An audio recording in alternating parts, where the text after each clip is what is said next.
This HOA Karen property story took a twist I didn't expect. It's called No Good Deed by Carl the Well Endowed, and it has an update. So this has been developing over the last 6 weeks or so, when an elderly woman, her friend, and her handicapped niece moved into the house beside us. Things started off interesting, but the women all seemed nice enough. The wife and I were finishing up a movie at around 11 p.m. when we heard something at the side of our house. It sounded like someone was trying to get through our side gate into the backyard. Upon investigating, I saw that someone was trying to get in. Our new neighbors had just driven into town and were confused about which side gate was theirs and were attempting to open our locked gate. I helped them get into their own yard. Their real estate agent had left their key in the backyard, and I helped them move their bags into their house. I got to meet the 3 women who were moving in, and I realized that they were in no shape to be moving heavy things around the house. The new owner, Candy, not her real name, but her real name is still a stripper's name, so I think it works. She's in her 70s and gets around with a cane. Her friend, I believe that they are romantically involved, but we live in the South, so I think she's accustomed to not saying so explicitly, gets around with a walker, and the niece is in her 50s and is quite severely mentally handicapped. Seeing this, I offered to help them move anything that the movers had misplaced. Candy was mentioning that some items were in the wrong rooms, but that I had to be getting home soon and would be back tomorrow to help. I arrived at their place around 8 the next night, after getting our kids to bed, and just moved all their boxes from the garage into the correct rooms. Not a big deal. The real issue was that they had some large pieces of furniture that were misplaced, and I did not have a dolly to move them around on my own. At this point, Candy and her friend were being extremely thankful and polite, so I told the women that I would be more than happy to snag one from a friend on the way home from work tomorrow, and I could help to move the rest of the stuff, and that I would be over at about the same time. Well, work the next day turned into a complete dumpster fire. I ended up having to stay at work until a bit after midnight to get everything done that needed to be done. When I got home, I wrote a note explaining what had happened and that I would still be willing to help move things when I got off of work tomorrow. After this, I never had another good experience with them. I went over the next day and I asked if they had seen my note, and Candy said, "Because you flaked, I had to hire someone to do this for me." I was completely taken aback, as this was a complete reversal from her original demeanor. 2 days later, Candy had someone setting up the internet, and as these are all new constructions, a new line had to be buried. The box which the line connected into for Candy's house and our own was a couple of feet on our side of the property line. As this was done on a Saturday, I was home while the line was being buried, and I asked the installer to run the line on the neighbor's side of the property line until he could turn it into a box. Neighbors had told him to run it along our pavers leading to the backyard about 2 feet over our property line.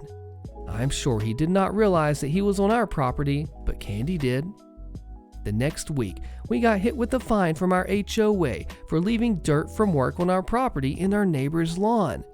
Going outside, I saw that there was a small amount of sand right around where the buried line came into the box on our property. And when I explained to the HOA that this was caused by the installation of the neighbor's cable, the fine was dropped. Clearly, Candy had called this in, which really ticked me off, but she would not come to the door when I was knocking to talk to her about it. Small things like this kept happening. I would go out and our recycling was full, as it takes a few weeks to get your bin delivered, so Candy just threw her crap in ours. We had an HOA inspector come over to assess unauthorized permanent structures on our property. These structures were a trampoline, which is not considered permanent by the HOA, and a small play structure, which is. However, we applied with the HOA to install that one. Well, she has escalated things over the last couple of weeks. The Monday before last, we had a crew coming in to install solar panels on our home. While this was being done, the cops showed up, as someone had called in that people were breaking onto our property and trying to get through the back door. Cops are cool and said that someone must have just been confused about what was going on, and I informed them of the issues that we were having with our neighbor, but they didn't say much about it, and they didn't do anything. I was out with the installers working in the yard, and there was no way that anyone could reasonably believe that people were breaking into our home. Once again, we had an inspector called on us to check out an unapproved modification to our roof, the solar panels that we paid $400 to the HOA to install. On Sunday, the cops showed up again, and this time it was much more serious. The call that they had gotten this time was that our children were locked in our backyard in the heat, and that my 2-year-old was out there naked, and that they were screaming to be let back in. Basically, we were being accused of hurting our children. Thankfully, the screaming was still going on when the cops arrived, as my 2-year-old was squealing and laughing, running through the sprinklers. Took a little longer to assuage the cops this time, and they told me that I probably should have my daughter in a swimsuit next time. Due to the nature of this call, they did speak with the neighbor afterwards. Candy feigned ignorance and said that her handicapped niece must have placed the call. The niece is almost completely nonverbal, so this was clearly BS, but I do not think that the cops wanted to deal with this and talked with us one more time, explaining their conversation with Candy before heading out. Not really sure what we can do at this point. I submitted a complaint to the HOA, but I do not think that this is going to do anything, and I'm not sure if this has progressed to criminal harassment yet. But I am sure this is far from over. Update: the neighbor on the opposite side of Candy, let's call her Katie, has been getting some work done on her home, including the installation of a sunroom. At 6 a.m. on a Sunday, Candy made her way into Katie's backyard through the normally locked side gate and went into the sunroom to look around. Katie was notified by her security system that someone was on her property, so she called the cops. Candy was gone by the time the cops arrived, and Katie did not recognize her, but Candy's return to her property was caught on our Ring camera. The commotion next door got us up, and my wife checked our notifications. Katie had the cops issue a trespass to Candy, and we requested that they also inform Candy that she was not welcome on our property either. Cops told us it would be criminal trespass if she does so after being warned. We reached out to a local security company regarding getting cameras on the sides and the back of our home. The quote is a bit out of our budget, so we will be looking around for more options, but we will definitely be installing them. I know we can save a ton by setting up our own system, but the wife hates exposed wires, and it's definitely out of my capacity to do something that she would find acceptable. This commenter is so right. Cameras, cameras, cameras, and not a place for her to hide. Please get as many as needed to cover 100% of your home and property. Hey, the video won't lie. Wrongly accused of package theft publicly by the HOA with no evidence. Realistically, could we have pursued a defamation case or something similar? Posted by Independent 720. My wife and I were finally able to get enough money together to buy a condo unit in California near our jobs and family. It came with a monthly HOA fee of $600 per month, a high price but depressingly average in our area. Pretty much from the start, we've had negative experiences with the HOA and their management company.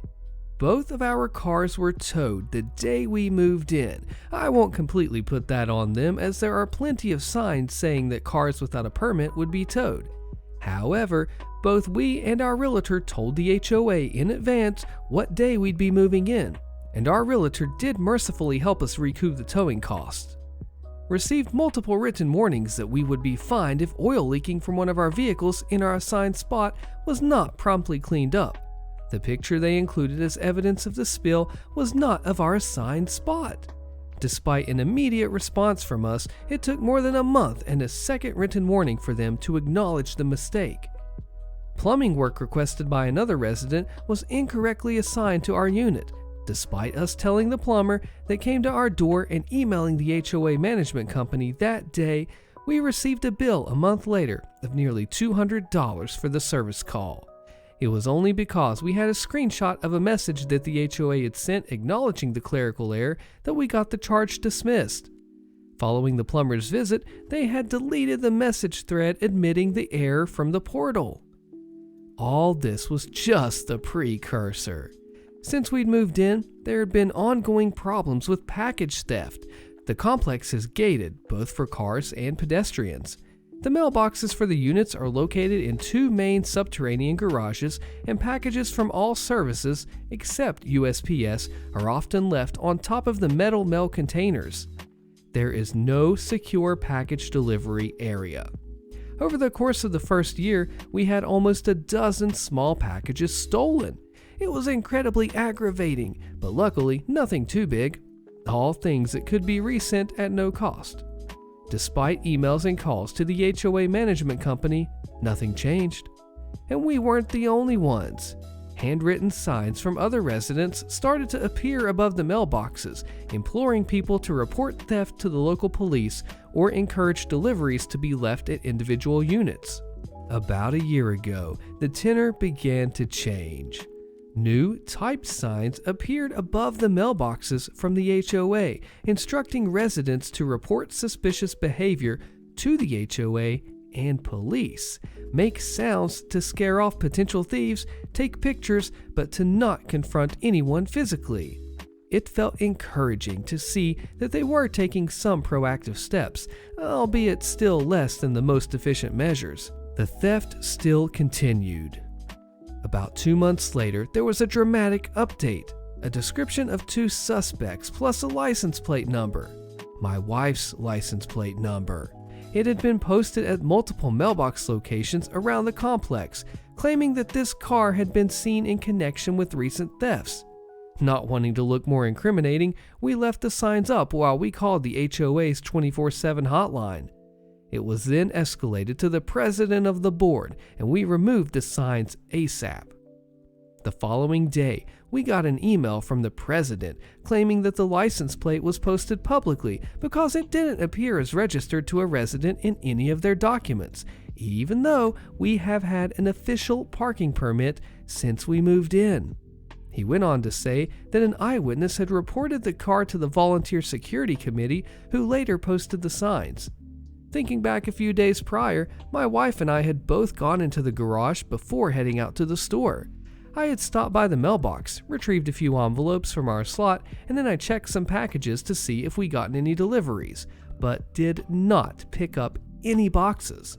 It wasn't until I was back at my wife's car that I noticed presumably another resident out of the corner of my eye that had been watching me walk away from the mailboxes.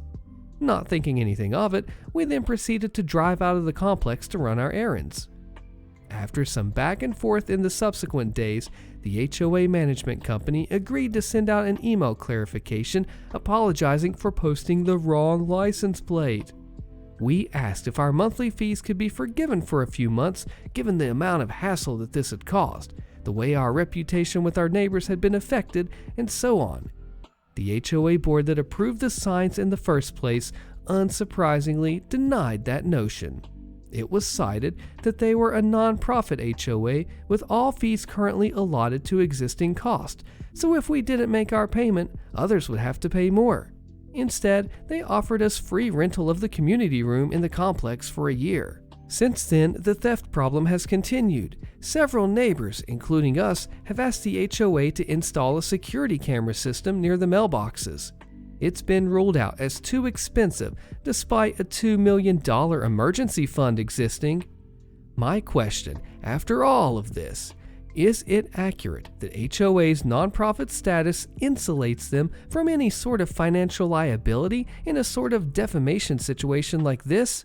It makes it feel like they can dodge responsibility while acting recklessly. They've done nothing to address the theft situation, and it's continued unchecked. I mean, this is our first experience with an HOA. We'd heard the horror stories going into it, but we were surprised at the string of negative experiences where we were mistakenly involved. Makes you feel sort of helpless when you're having to deal with the hassle and the aftermath. HOA in the city contract, aka how the HOA got fined, posted by KiwiFox. So, some quick backstory to this. I don't live with an HOA, thank the divines, but I have had dealings with them. I studied environmental engineering in college, and I have a degree with a specialization in water treatment systems. Normally, though, that's not my day job. Even so, recently, a friend of mine who works with one of the neighboring cities asked me if I wouldn't mind doing some tests for water pollution in a waterfowl preservation area. There had been some strange die-off events going on, and the city was trying to figure out where the source of the pollution was coming from. I'd be operating under a special contract from the city, and I was given access to any location along this waterfowl area, within reason, to perform my test. I won't go into detail about how the tests work, they're involved and can be a pain in the butt, but suffice it to say that I started taking water and soil samples from likely sources along the waterfowl preserve's borders. This showed me that there was a notable amount of nitrates and phosphates in the water, which I surmised was affecting the birds. Now to find the source. I followed the river up its length, passing a number of housing sites, a couple of apartments, and the odd settling pond. Over the course of several weeks and a barrage of tests, these were ruled out as sources. The further I went up the river, though, the stronger the concentrations became, to the point that it was dangerous for humans to even be in contact with the water. We're talking Superfund type pollution. This was last summer. As I waded up along this area, I heard some splashing and the sounds of kids playing in the water. Not good. Not good at all. Turning the bend, I come face to face with the small dock leading into the water and 4 or 5 kids taking turns jumping off of it into the water. The heavily polluted, dangerous water. There's some lady sitting on the dock watching them, and I approached her. I forget the exchange, but it boiled down to me telling her that I'm from the city, and based on some of what had been found, the children were banned from swimming in the river. The lady tried arguing the point until I told her that I was calling the marshal, code enforcement, to have the area barricaded off, and she could explain her complaints to him. She grabbed the kids and scuttled off. Marshall did arrive, found that the dock was not built with the proper code standards, and condemned it, forcing the HOA who had built it to have it demolished within the week, or the city was going to do it and they'd front the bill. That still left the matter of the pollution. That's where things got weird. Once I passed this HOA subdivision, all pollution vanished. I must have done 5 or 6 further tests to verify this, but yeah, no pollution. So, I had my culprit. The next question was figuring out what they were doing. That's where my investigative side comes in. With the help of the marshal, I started going around the properties of the HOA talking with residents. It was a few simple questions like, do you know if they're fertilizing the grass? And when do they do this? And do you know the type of fertilizer they use? Just gathering evidence. Remember the lady from earlier? Turned out she was the HOA president. I only found this out after she called the police on the marshal and I, reporting strange men wandering around her neighborhood. She called them something like 4 times in a day before the police flat out told her they work with the city and if you keep calling, we're charging you. That didn't stop her from following us around in the car and taking photos of us with her phone. Eventually, we spoke with one older gentleman that broke the case, as it were. The HOA president had been fining people for not having perfectly green grass. We were in a drought at the time, so that's no surprise there. After several of the people in the subdivision got fined by the city for watering their grass, she had taken matters into her own hand. She first tried contracting a landscaper to spray the lawns with fertilizer, but due to various EPA regulations, he apparently refused. The homeowner couldn't be certain what the lady had done next, but a couple days after that, some guys turned up with a large farm-type trailer of liquid and sprayed every single foot of grass that the HOA controlled, even right down to the water's edge. With the homeowner's permission, I took several soil samples from around his property and then samples from the common area that joined the grassy area beside the river and the dock. It took about a week to get full results back, but I had my answer. This lady had some contractors or someone spraying farm-grade fertilizer on the grass. This particular fertilizer is heavily controlled by the EPA and requires a special license to even possess, much less use. I presented all my evidence to my contact at the city and laid out just how serious the damage was, and that I was legally obligated to report the HOA to the state regulatory board for gross violations. My contact took the papers and paid me for my services, thanking me, but also noting that if this went to court, I would need to testify about my findings. Epilogue. The court was originally scheduled for March of 2020, but it never came to that. The HOA president entered a plea deal with the state, where she and the HOA was required to pay for the environmental cleanup of the river, as well as restitution to the state. The fines alone topped close to $250,000, and the cleanup, still ongoing, is expected to break $1 million itself. The HOA president got the boot, while the HOA itself was, last I heard, facing being dissolved by the state due to multiple cases of negligence and inept management.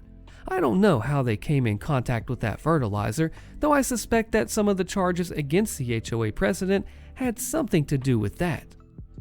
Want to know the sad thing though? If the HOA had simply contacted the city or the state, they would have been given a list of approved fertilizers to use, which both wouldn't have polluted the surrounding water and wouldn't have put them on the hook for an environmental disaster. The number is right on the city and state's website. The HOA just couldn't be bothered to look it up. HOA breaks the law, I take them to court and lawyer up with final updates. Click the video on your screen so you get the whole story and conclusion, and I'll see you there.